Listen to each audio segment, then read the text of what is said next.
ముఖ్యమంత్రి గారికి, మన డిప్యూటీ సీఎం గారికి, మన జూపల్లి కృష్ణారావు గారికి, మన స్థానిక ఎమ్మెల్యే మేఘారెడ్డి గారికి, మన ఎంపీ మల్లురావు గారికి, వేదిక మీద ఉన్న పెద్దలందరికీ హృదయపూర్వక నమస్కారాలు, ధన్యవాదాలు.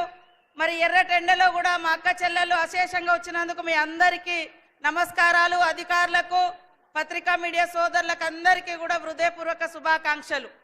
ఈరోజు మా అక్కలందరూ ఆలోచించాలి, గత 14 నెలల నుంచి అధికారానికి వచ్చిన క్షణం నుంచి మా ఆడబిడ్డల యొక్క ఆర్థిక స్థితిగతులను ఏ రకంగా మెరుగుపరచాలి, మార్పు తీసుకురావాలి, వీళ్లను లక్షాధికారులుగా, కోటీశ్వర్లుగా ఎలా చేయాలనేటువంటి ఉద్దేశంతో ప్రతి క్షణం, ప్రతి నిమిషం మీ యొక్క సోదరుడు, మీ అందరి అభిమాన నాయకుడు, మా అందరి నాయకుడు, మా అందరి మరి సోదరుడు రేవంత్ రెడ్డి గారు నిరంతరం ఆలోచన చేసి ఎక్కడ ఏ బిజినెస్ ఉన్నా అందులో మహిళల్ని ముందంజలో ఉంచాలి.